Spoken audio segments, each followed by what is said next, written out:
Tantor Audio, a division of Recorded Books, presents The Santa Claus Man, The Rise and Fall of a Jazz-Age Con Man and the Invention of Christmas in New York, by Alex Palmer, narrated by Eric Michael Summerer. Alas, how dreary would be the world if there were no Santa Claus. It would be as dreary as if there were no Virginias. There would be no childlike faith then, no poetry, no romance to make tolerable this existence. Francis P. Church, New York Sun, 1897. Prologue. An Arrest in Coney Island. How quickly fortunes reversed. At 9:30 p.m., on the cool evening of September 9th, 1913, John Duval Gluck, Jr., dressed in his best suit and bowler, his mustache carefully groomed, basked in the excitement of a stadium full of his fellow New Yorkers. A light breeze carried the scent of salt water and stale food over the hundreds of onlookers packed into their seats. They whooped at what they saw before them. In the flesh, ambling around the arena, was something they had only heard about in stories and seen in picture books.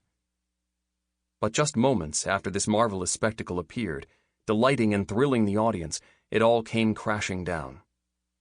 By 10:30 p.m., Gluck sat handcuffed and humiliated in the Coney Island police station. It was New York City's first bullfight, and the headline event of Coney Island Mardi Gras week.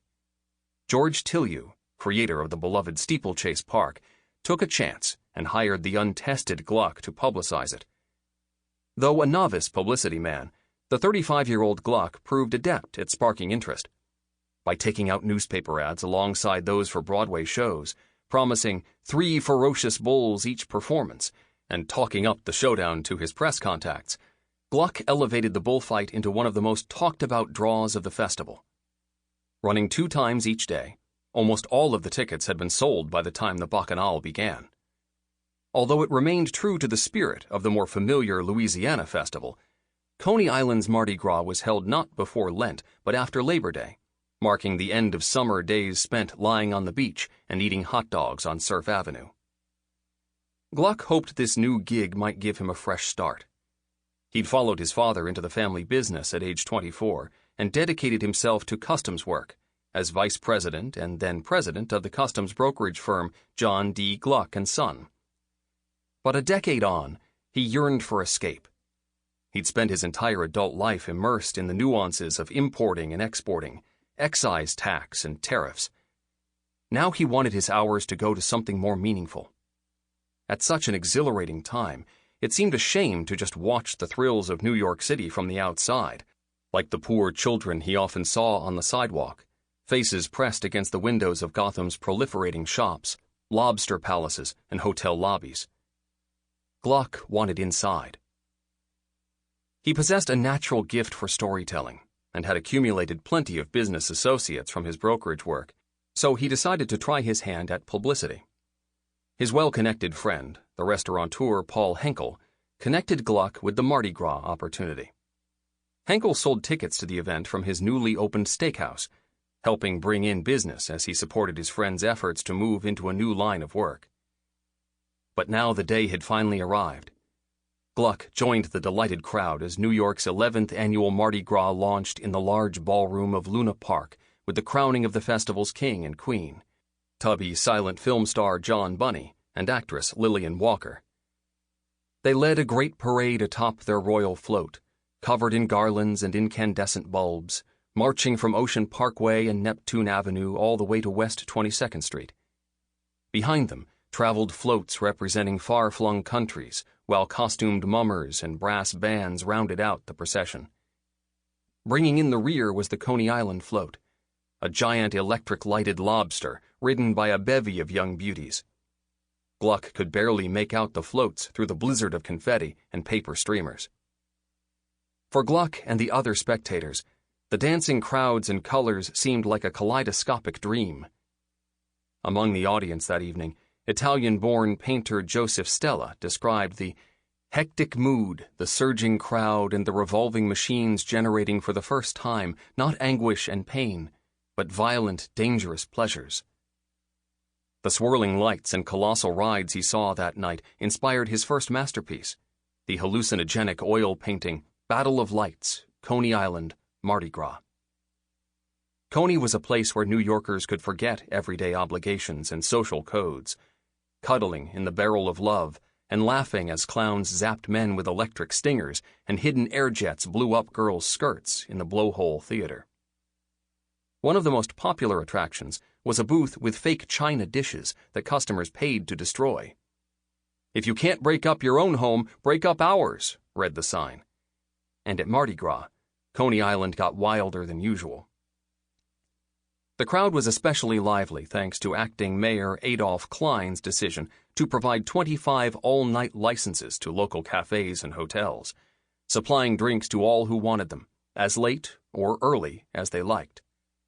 It fueled the horde, which made its way past Steeplechase's Ferris wheel and mechanical racecourse toward the large makeshift arena Tillieu had installed for the headline event.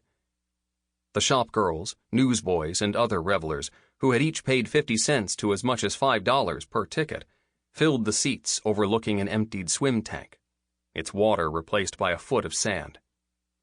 Gluck had arrived early to ensure all the performers were ready and to provide a few interviews to reporters. Was there any truth to the rumors the bullfight might be canceled? What about the safety of the bull? They asked.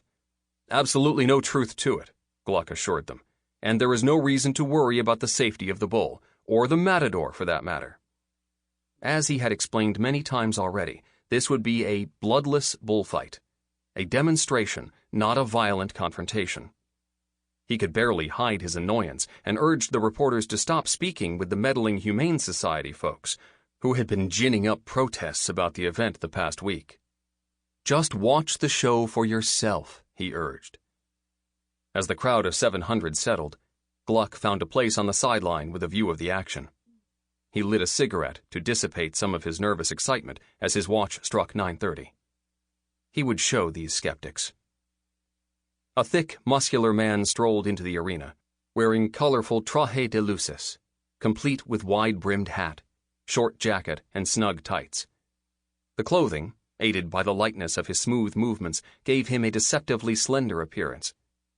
The crowd knew this man, famed Spanish matador Enrique Robles, whom Gluck had trumpeted as a daredevil, brindled with scars, who had nearly lost an eye during a recent scrap with a bull. Spectators whispered to one another the story of how Robles had defeated his first bull at age 15, how he'd sat in the audience just as they did today, but at a crucial moment jumped over the barrier, pulled from his pocket several sharp banderillas, and planted them deep in the beast's back. The bull threw him 17 feet and kicked off the teenager's death-defying career. Now Robles had brought his first show in the United States to Brooklyn, and these spectators were there to witness history. Several picadors on horseback galloped onto the sand following the matador, each dressed in a short velvet jacket, silk shirt, and velvet stockings, with a pica lance used to test the bull's strength and to signal Robles which side the creature favored. Over the loudspeaker, announcer Eugene Talrone described each step of the dance in excited tones, while assuring the onlookers this was only an exhibition. Robles and his retinue would not taunt, injure, or kill the bull, but merely demonstrate what such a performance looked like in Spain. Gluck glanced at the reporters to ensure they jotted that last point. A pair of cowboys, ready to perform between Robles's demonstrations, waited nearby. The introductions over, a side gate opened, and the real star of the evening appeared, a hulking Andalusian bull, brought from Spain on the same ship as Robles. It trudged around the ring, ignoring the riotous crowd that called to it. Few in the audience had ever seen such a creature in action, and their cheers validated Gluck's promises that this would be an event New York would not soon forget. Gluck drummed up a packed house, partly because bullfighting remained a divisive sport. The last high-profile show had taken place almost a decade earlier, at the 1904 World's Fair in St. Louis. When the authorities had tried to halt the event, a mob of almost 7,000 stormed the arena, destroyed the furnishings, and burned it to the ground. A 1911 letter to the editor of the New York Times urged that the international community condemn bullfighting or in some way lift the Spanish people to a more enlightened form of amusement. At least 5 men in the audience shared this distaste for the sport. They bought seats not for their own entertainment, but because they distrusted Gluck's assurances that this fight would be nonviolent. 3 were New York veterinarians, Edward Leary, Thomas Childs, and Philip Finn. Next to them sat Thomas Archer, a representative of the Humane Society, and Thomas Friel, superintendent of the Society for the Prevention of Cruelty to Animals, SPCA. They watched hawk-eyed as Robles delicately approached the bull. The creature moved slowly and seemed hardly the furious animal the crowd expected. The matador placed a tissue streamer between the animal's horns. No reaction. The announcer attempted to add excitement to the proceedings, describing how fierce and dangerous the creature could get, but the somnambulant bull took little notice of the strutting matador. Sensing the dissipating energy, with a showman's desire to give the people what they paid for, and flouting all of Gluck's assurances and New York City law, Robles smacked the bull on the nose. Gluck's throat tightened. The bull's gloominess vanished. Snapping to furious attention, the animal charged. It ran at Robles, who dodged the beast, and then it kept running, straight at the crowd. Without slowing down, the bull slammed headlong into the wooden barricade separating it from the audience. Members of the crowd shrieked and dove from their seats, frightened he would charge again or crash through the barricade altogether. While many ran for their lives, the veterinarians jumped from their seats and sprinted toward the bull, which now lay on its side. Upon striking the arena wall, the creature had knocked itself unconscious. The crowd and the doctors had little to fear from the beast now. The reporters on the sidelines began gunning questions at Gluck, but he could only stare silently as Leary, Childs, and Finn examined the bull from hoof to horns and found its nose badly cut. An animal lover himself, Gluck pitied the poor bull. But more distressful at that moment was that the gore pouring from the creature's face made Gluck's bloodless claim a lie. That was not only embarrassing, it was illegal. The doctors signaled to the men from the SPCA and the Humane Society. In the past, the two organizations had traded barbs about each other's effectiveness, but set aside their differences for such a high-profile gathering. Friel and Archer worked together in arranging for the veterinarians to be on hand and, as Gluck was about to learn, in securing the involvement of several cops. As if in slow motion, Gluck watched as uniformed police officers consulted with the animal rights men and then moved on Robles's 6 picadors and the 2 cowboys, corralling and cuffing the costumed figures. Next, they went after announcer Talrone, and, amidst his protests and in view of the reporters he had tried so hard to impress, handcuffed Gluck himself. The papers the next day would gleefully recount the event's meltdown and arrest of its press agent, much to Gluck's ire. Fleet-footed Robles managed to escape. Though reports differed whether the collision with the fence or the strike from the matador caused the bull's bloody nose, the fracas provided the police with enough to charge the event's organizers with breaking sections 181 and 185 of the New York City Penal Code, baiting animals and animal cruelty, respectively. The officers frog-marched the motley band of men to the Coney Island police station. It was the last bullfight Coney Island hosted, bloodless or otherwise, and the organizers took a loss on the rest of the week's shows. The police eventually charged Gluck and the others with fines and released them. But while seated in the jail cell, his carefully pressed suit now disheveled, the wild party continuing outside without him, Gluck faced the failure of his first serious attempt to break out of his life's mundane routine. He could have reasonably accepted defeat and returned to the tedious world of taxes and tariffs he understood. But the brief taste of the excited crowd, of having brought something to New York that it had never seen before, left Gluck intoxicated. And as it happened, he knew of another way to enchant New Yorkers and bring joy to his own humdrum life.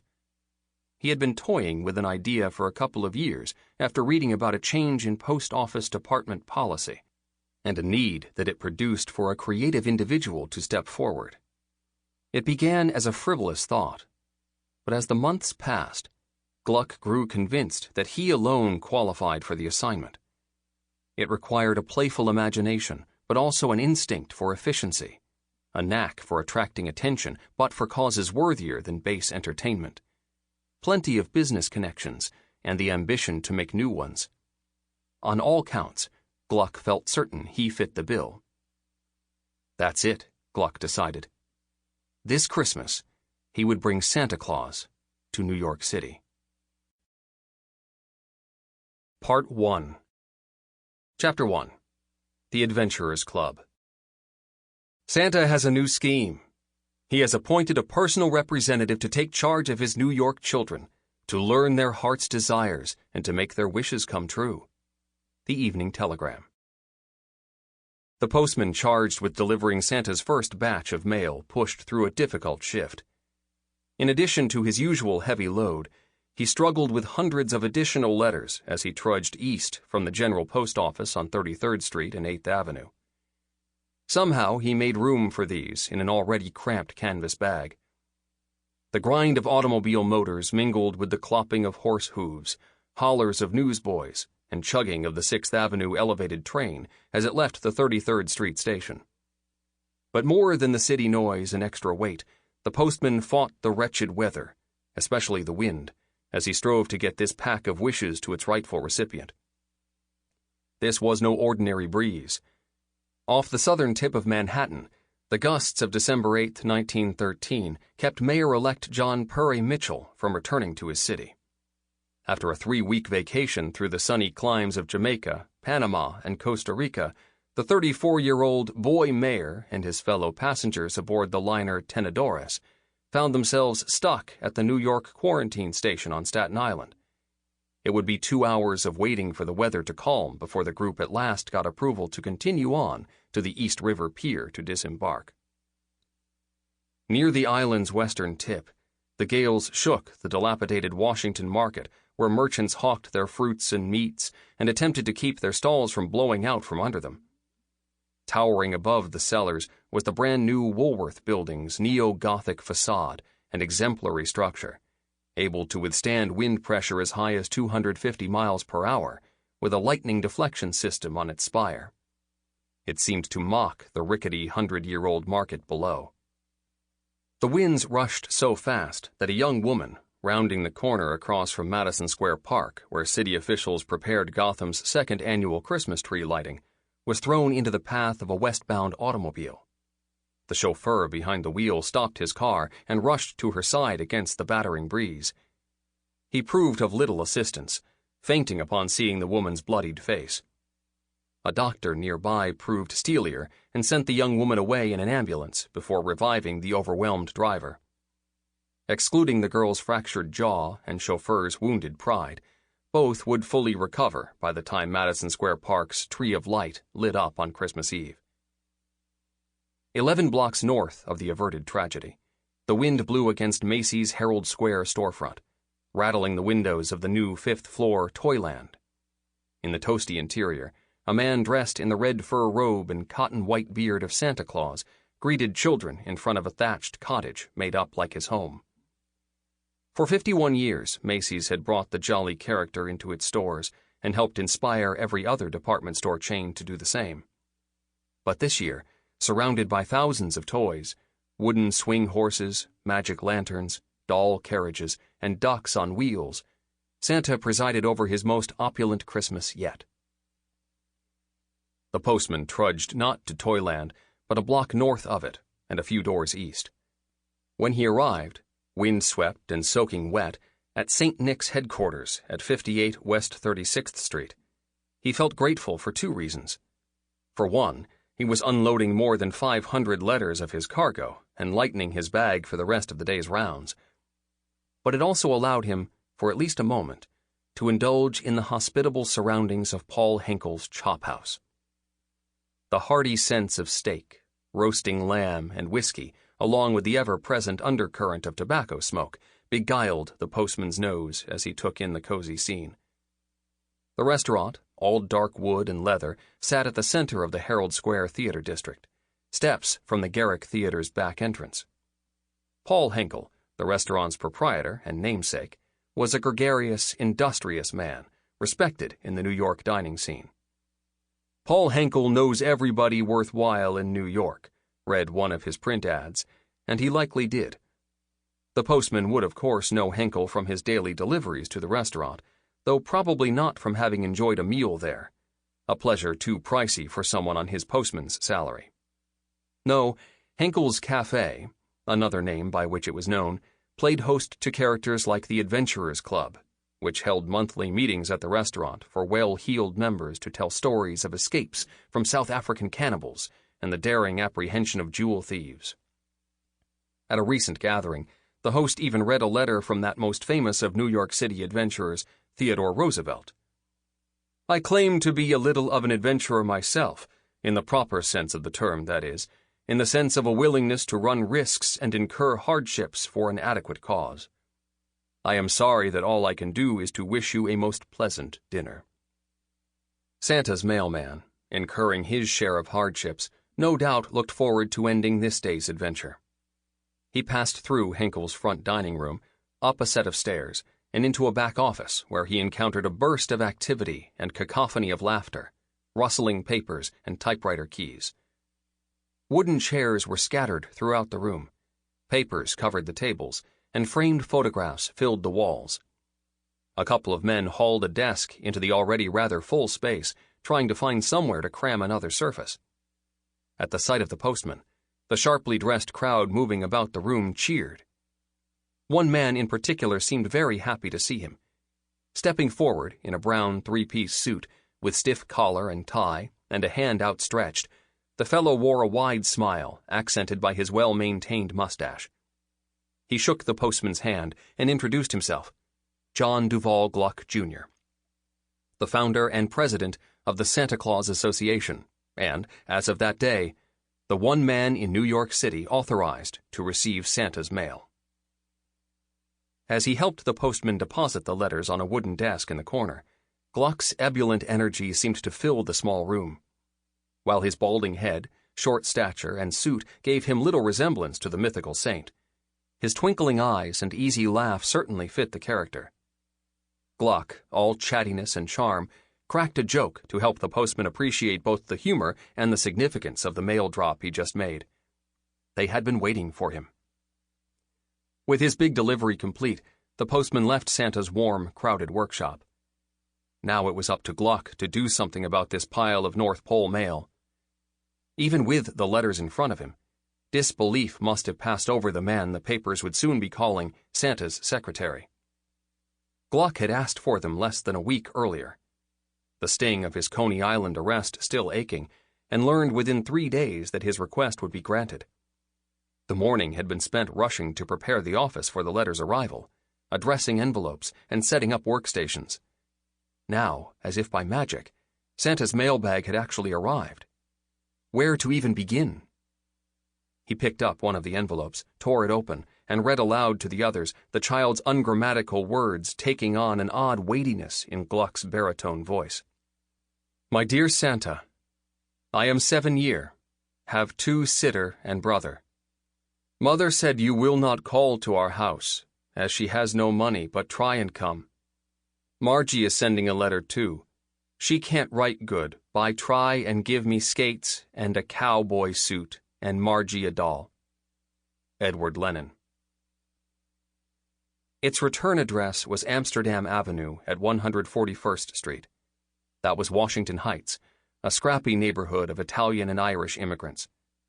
A week earlier, 10 minutes before midnight, a mafioso gang, the Black Hand Society, had detonated a bomb inside the shoe shop of a man named Joseph Forno, just 7 blocks north of Edward's home. It blew out hundreds of nearby windows. Though it was the first such bombing in the neighborhood, Washington Heights residents knew crime and destitution well. Despite these conditions, even as his own mother assured him they were too poor for a visit from Santa, Edward held out enough hope to drop this letter in the mail.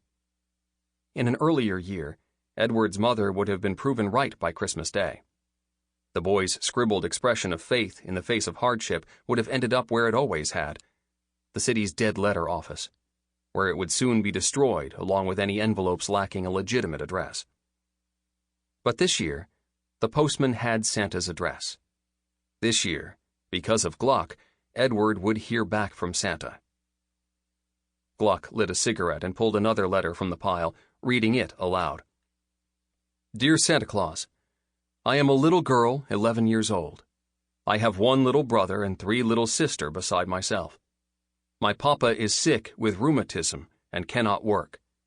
So, dear Santa, I am writing this letter to you. I hope, dear Santa, you will not forget us on Christmas. Loretta Giblin, of 328 Avenue A at 14th Street, wrote this one. She lived on the northern edge of the Lower East Side. It would not become the East Village until half a century later, an area near enough to the city's garment factories to draw Eastern European, Jewish, Irish, and Italian immigrant families seeking work. The 1910s were the tail end of the new immigration wave that brought millions of European immigrants to Gotham, as they found the journey faster, easier, and cheaper than ever. These newcomers crammed into dumbbell-style tenements, with pairs of apartments separated by a narrow corridor and most rooms receiving no direct light or air. A day like December 8, 1913, tormented the tenement dwellers with bursts of wind through the broken plaster in the walls and rain through leaky roofs. Getting enough to eat when parents made meager factory wages was difficult. Doing so with an unemployed and enfeebled father would be near impossible. The Santa Claus Association could not find little Loretta's dad a job, but they could prove to her that Santa remembered her and brighten her Christmas in a small way. Hundreds of these appeals covered the desk in this cramped back room. Fortunately, Gluck did not dig through the pile alone. About a dozen secretaries assisted Santa's secretary in his mission, young women on loan from their sympathetic employers, as well as a few retired matrons with the time to dedicate to non-paying enterprises. The proceedings had the warm bustle of friends preparing an elaborate holiday party. Each person provided help wherever he or she could, opening envelopes, typing addresses, logging each letter received. Volunteers sat in the scattered wooden chairs or just stood as they worked, pausing often to ask a question of Gluck or to share a funny or touching note. Several of the association's newly appointed directors joined in the work. These men of affairs and society ladies included Paul Henkel and his wife, and the wives of Frederick Goodwin and architect Robert T. Rasmussen. Her husband could not spare the time, as he was in the midst of building the new Flatbush Theater, southeast of Prospect Park. Dr. William Edward Fitch, a medical man specializing in metabolic diseases and dietotherapy, joined the group. Editor of the journal Pediatrics at the time, he possessed a professional interest in the well-being of the city's children. Although a man of science, he also appreciated the power of childish faith. Gluck knew them all through business and social dealings, and had charmed them with his pitch about this project. This group made up its own motley adventurers club, with a quest before it, 500 wishes, and the promise of many more to come. They were to be opened, categorized, investigated, and answered, following an elaborate system devised by Gluck, not just to make the children of New York City happy, but also to protect the association from mistakes that had destroyed similar operations elsewhere in the country. It was an adequate cause, in Roosevelt's words, and one as clear as the name Santa Claus at the top of Loretta Giblin's letter. But as the founding members of the Santa Claus Association dug into their first delivery, much cloudier to them was the other half of Roosevelt's formula for adventure, the risks to be run and the hardships endured in pursuit of this cause. It would take 15 more Christmases, thousands more letters, a kidnapping, investigations by the Bureau of Investigation and the New York City District Attorney, a world war, and finally the crusade of a Scrooge-like charity commissioner before the risks of answering Santa's mail would fully reveal themselves. So who was John Gluck? A strange candidate for Santa Claus, for one thing. Although he had made it his mission to answer letters from New York City children, Gluck had no children of his own. He was a bachelor, since his marriage to Baltimore native Catherine Wheeler ended in divorce 5 years earlier, just shy of their 5th anniversary. Though a member of St. Mark's Episcopal Church, Gluck was not particularly religious either. The oldest of 5 brothers, Gluck had lived for 2 years. Sample complete. Ready to continue?